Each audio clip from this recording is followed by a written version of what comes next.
Lena Adams pushed open the door of Bean and Brew, a bustling coffee shop nestled in the heart of Chicago's financial district.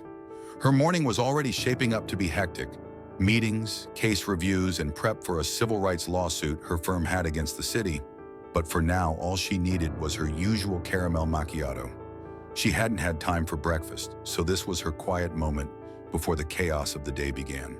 The line was long, filled with busy professionals grabbing their morning fix.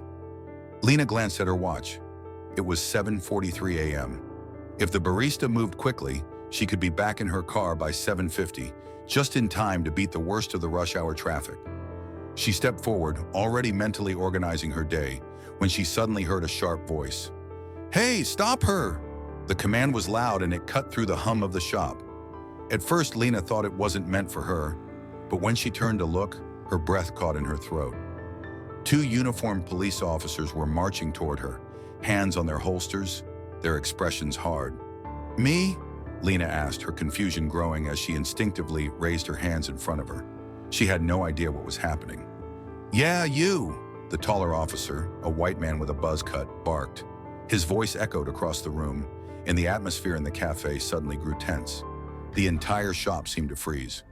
"What's going on?" Lena asked, trying to keep her voice steady. The second officer, stockier with a reddish beard, moved in quickly and grabbed her wrist roughly. "You match the description of a suspect we're looking for. You need to come with us." The words hit Lena like a slap. A suspect? She jerked her arm back, but the officer tightened his grip. "I just came here for coffee," she protested, trying to pull free. The buzz-cut officer didn't hesitate. He reached for his cuffs. "Ma'am, don't make this difficult." His tone was condescending, as though she was already guilty of something. Lena's stomach twisted as cold metal snapped around her wrists. She felt the eyes of everyone in the coffee shop on her, their whispers echoing around the room. Some were already pulling out their phones to record. "This is a mistake," Lena said, her voice unwavering. "I'm a lawyer. I know my rights." "What's the charge?" "You fit the description of a suspect involved in a robbery this morning," the bearded officer replied flatly. Lena's eyebrows shot up. "A robbery? Are you serious? I've been at home for the past 2 hours getting ready for work." "Ma'am," the buzz-cut officer said with exaggerated patience, "we'll figure all that out at the station."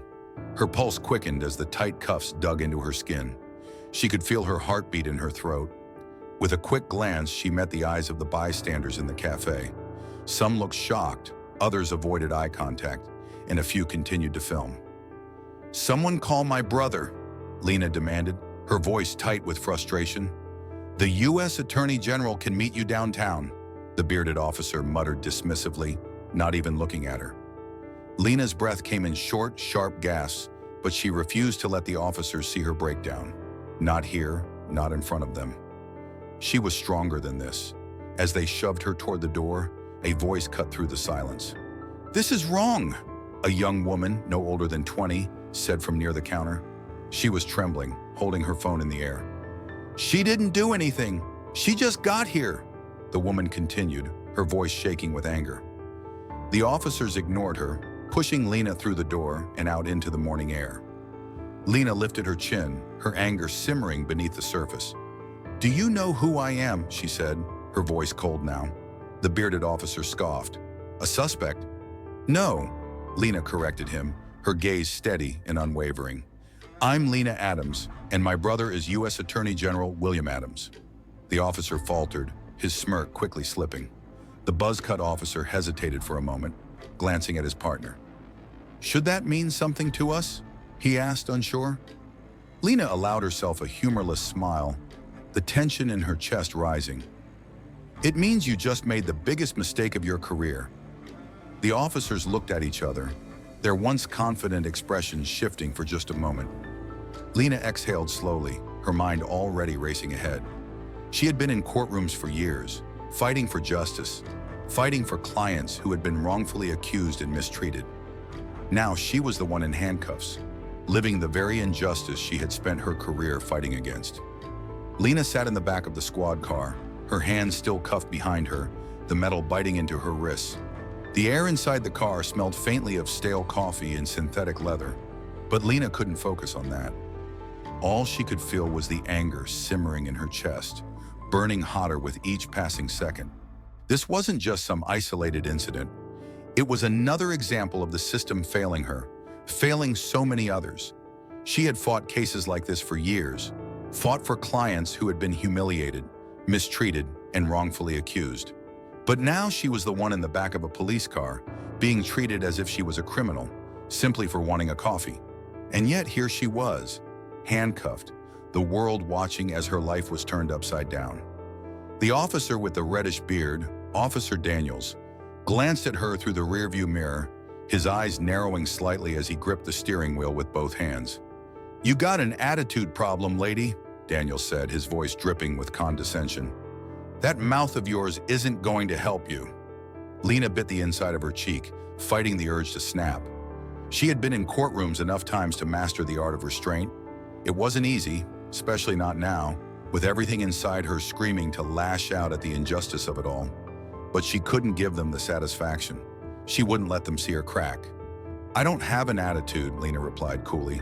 "I just don't tolerate being treated like this." Officer Reynolds, the taller one with the buzz cut, let out a low chuckle from the passenger seat. Yeah, you've been in some fancy courtroom, huh? Let me guess, you're about to throw a lawsuit at us," Reynolds said, his tone dripping with sarcasm. Lena straightened up in her seat, feeling the cold metal of the car dig into her skin. "You still don't get it, do you?" "Get what?" Daniels muttered, glancing briefly in the rearview mirror again. Lena tilted her head, her eyes narrowing. "You really don't get it. My brother isn't just some guy in a suit. He's William Adams, the U.S. Attorney General." A brief silence followed as both officers exchanged a quick glance. "Yeah? And what's that supposed to mean?" Reynolds asked, sounding more skeptical than ever. Lena's lips curled into a tight, humorless smile. "It means you just made a huge mistake, and now you're going to regret it." The atmosphere inside the squad car shifted. The officers weren't as cocky now, though they still tried to maintain their tough exteriors. Lena could feel the tension building, the realization dawning on them that they had just arrested the wrong person. A person who had connections that could make their careers come crashing down in a matter of seconds. She leaned forward slightly, feeling the pull of the cuffs on her wrists as she did. "You might want to rethink this," she said, her voice steady, "because if you don't, this is about to become national news." "Yeah, whatever," Reynolds muttered, rolling his eyes. "You're just bluffing. We've seen it all before." Lena shook her head, her eyes locked on the back of his head. "I'm not bluffing, but you will be when you realize who you've got sitting back here." The car hummed along the road as the officers remained silent, clearly uncomfortable, but unwilling to show it. "You still don't believe me?" Lena asked, her voice colder now. "You should call my brother. Go ahead. Call him and find out exactly who I am." Daniels glanced at Reynolds, who hesitated before picking up the radio. "This is Officer Reynolds," he said, trying to sound casual, though his voice betrayed his nerves. "We're bringing in a suspect. Name's Lena Adams. Can you run a background check?" There was a brief crackle on the other end, followed by a response. "Copy that, officer. Running the check now." Lena stared out the window, watching the city speed by. She wasn't nervous. She knew exactly what was about to happen. She had been in this position before, but never like this. Never as the one wrongfully arrested. Never as the one who was about to expose the entire system. The silence in the car was thick now, and she could almost taste the officer's unease. A few minutes passed before the voice on the radio came back, and this time it was different. There was hesitation in their tone. Officer Reynolds, are you sure about this arrest?" the dispatcher asked. "We just pulled up her records. She's an attorney, and her emergency contact is William Adams, the U.S. Attorney General?" Lena could almost feel the heat rising in the officers' faces, even though they were both still staring straight ahead. "Wait, what?" Reynolds muttered, looking at Daniels, his face paling. "Are you sure?" "Yeah, the security footage confirms she was home this morning. She couldn't have been involved in the robbery," the dispatcher continued. Lena exhaled slowly, watching as the officer's confidence started to crumble. "I told you," she said quietly, her voice barely above a whisper. "You've got the wrong person." The silence in the car was deafening now. Daniels cursed under his breath. Reynolds tightened his grip on the wheel, his knuckles white. Great, Daniels muttered, his voice thick with disbelief. We're screwed. The tension in the car was suffocating. Lena sat back, her eyes watching the passing streets with a cool detachment, though her mind was racing. She had always known the justice system wasn't perfect, but now, as she sat in the back of the squad car, she was experiencing the very things she had spent her career fighting against: racial profiling, false arrest, and the degradation of being treated like a criminal for simply existing. She looked at the officers, still trying to keep their cool, but it was clear that the weight of their mistake was slowly sinking in. They had messed up big time, and the reality was only just beginning to hit them. Lena's hand instinctively moved to her handbag, and without hesitation, she pulled out her phone. The officers hadn't thought to search her belongings yet. Maybe it was arrogance or oversight, but Lena wasn't about to wait around for them to figure things out on their own. She needed to act. As she dialed her brother's number, the officers exchanged uneasy glances, but neither spoke. They had made the mistake of not confirming her identity, and now they were facing the consequences of their carelessness. The phone rang just once before a voice answered on the other end. William Adams, the voice came through, calm and collected, as if he were answering a call in his office. Lena couldn't help but smile slightly at his professionalism. He didn't sound alarmed, but she knew he would be. "It's Lena," she said, keeping her voice even. "I've been arrested." There was a beat of silence on the other end before William's voice came back, low and sharp. "What happened?" "I walked into Bean and Brew for my coffee this morning," Lena began, her voice now holding an edge of frustration. "And next thing I know, 2 officers are arresting me for a robbery I didn't commit." William's response was quick, controlled. "You're serious?" "Yeah, I'm handcuffed in the back of a squad car as we speak," Lena replied, glancing up at the 2 officers in front of her. She could see their faces shift subtly, but they were trying to hide their nervousness. "I need you to handle this." Lena didn't need to say more. William knew exactly what this meant. "I'm on it," he replied with finality. "Stay calm. I'll make the calls. I'll get you out of this." The sound of Lena's brother's voice, steady and reassuring, gave her a momentary sense of relief. The officers didn't realize yet how big of a mistake they'd made, but they would soon enough. She lowered the phone from her ear, but her thumb hovered over the speaker button for a moment. With a calm motion, she pressed it, and William's voice filled the car. "This is William Adams," he said, his tone shifting to one that held all the authority of his position as U.S. Attorney General. "I need to know exactly why my sister was arrested. Now!" The change in tone was instant. The officer stiffened at the sound of his voice. We had a robbery suspect description," Officer Reynolds said, fumbling with the words. "She matched it. We thought she was involved, so we brought her in." Lena could practically hear the officer's uncertainty through the phone. They had tried to make it sound like a routine arrest, but there was nothing routine about this situation. William's voice cut through the car, sharp and commanding. "Did you run her ID before you arrested her? Did you check her whereabouts? Did you bother to ask for proof before you put her in cuffs?" The officers hesitated, clearly taken aback. They were used to being in control, but now the tables had turned. They had never expected this. No, sir," Officer Daniels muttered under his breath. "We didn't." Lena's eyes met Daniels in the rearview mirror. His face had gone pale, the cocky demeanor completely gone. He looked like a man who had realized just how badly he'd misjudged this situation. Lena's voice was calm but firm as she spoke. "William, they've got no idea who I am. They've been acting like they're doing their job, but this is nothing but negligence. They didn't even check my ID, didn't look into my background, nothing. They just saw a black woman and decided to arrest me." Lena could feel the heat of the officer's embarrassment now, and she reveled in it. This was what it took, exposing the flaws in their system. It wasn't just about her anymore. It was about everyone who had been treated this way and didn't have the power to fight back. William was silent for a moment. "Did you check her home security footage?" he asked, his voice low but steady, a quiet rage simmering beneath the surface. The officers exchanged glances. No, sir," Reynolds answered, his voice cracking slightly. "We didn't think to—" "Because you didn't think," William interrupted. "You assumed. You didn't take the time to investigate, and now you're sitting in the back of a squad car. facing the consequences. Do you realize how this looks? Silence settled in the car again, thick and uncomfortable. The officers had no answer. The reality of the situation was too overwhelming for them to deny. William's voice came through again, even colder now. You're either extremely incompetent or this was racial profiling.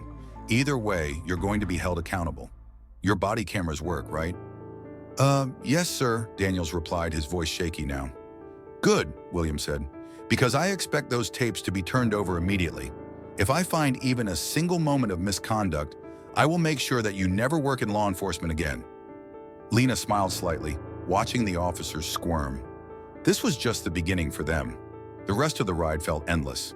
The silence in the squad car was heavy, the officers' nervous glances exchanged in the rearview mirror, serving as an unspoken admission of guilt.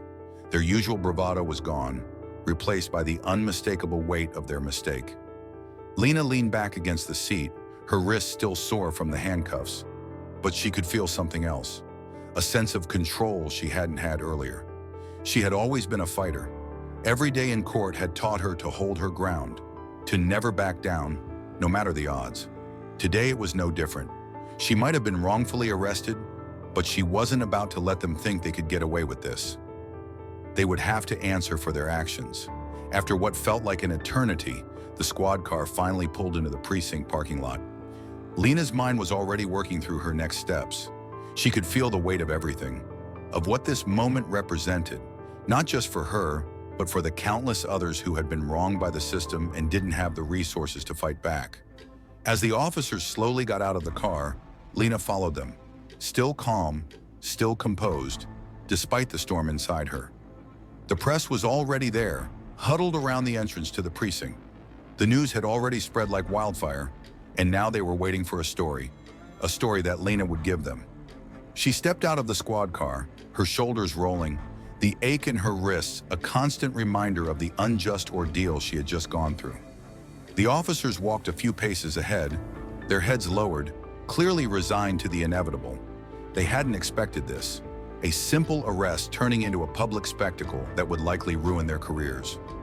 Lena's eyes swept over the scene as she approached the podium, where reporters had already gathered.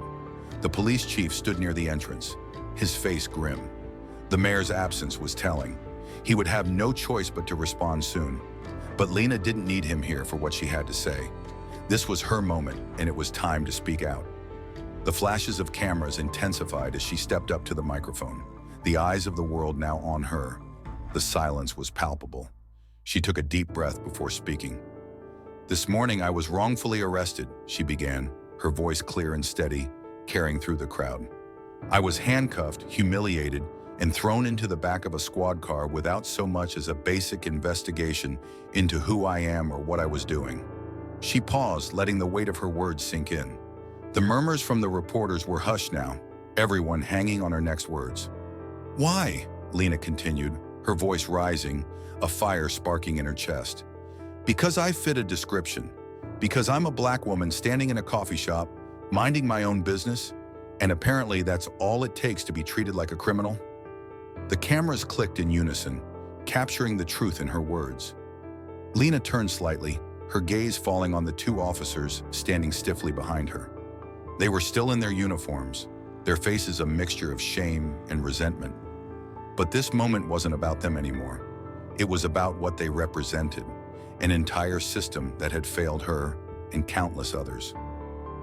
These officers made a mistake, Lena said, her voice firm.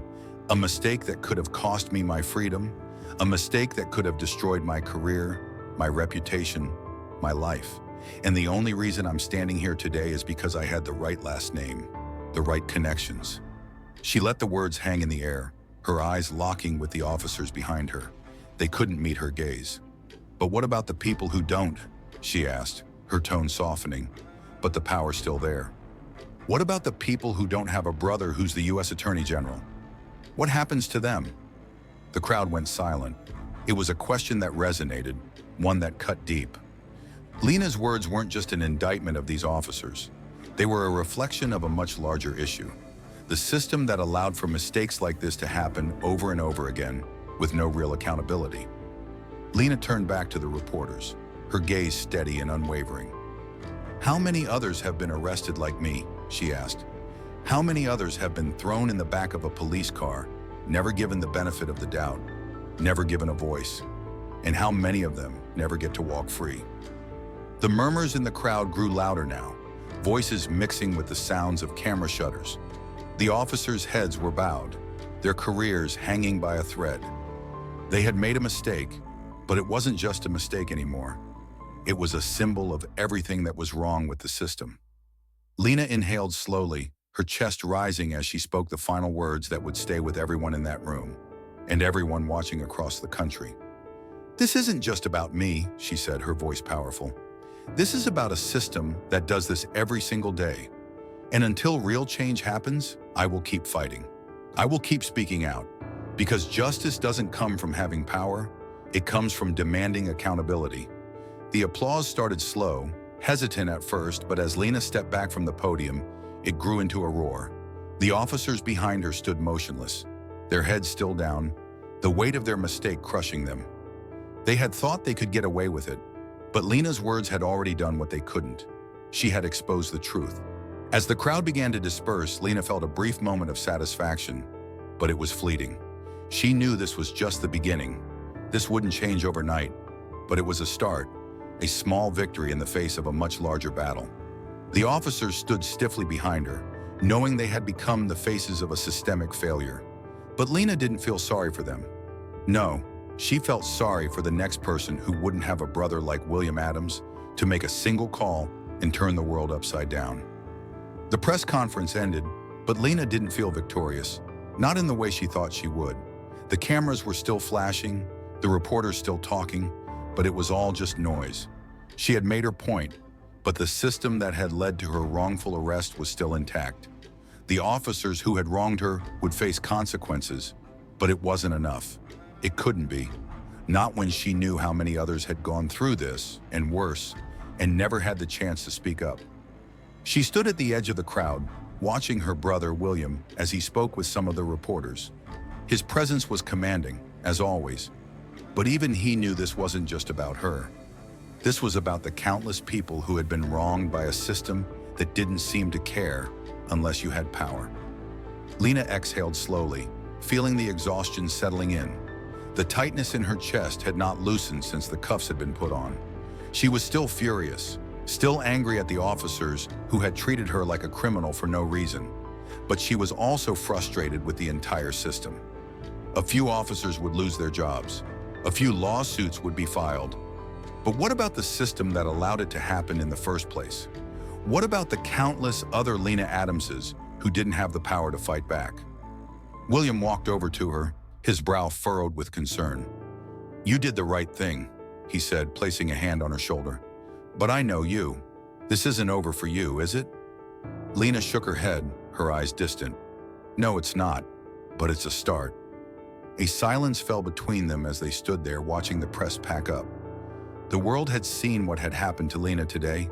They had seen how easily a person could be taken, falsely accused, and thrown aside without a second thought. But it was only the beginning of a much larger fight. Lena wouldn't stop. She couldn't stop, not when the stakes were this high. "Are you ready?" William asked, his voice soft but strong. Lena nodded. "Let's keep fighting, William. It's not just about me anymore. It's about changing everything." As they walked toward the car, Lena knew this was far from over. The fight for justice would continue, and she would lead it, one step at a time.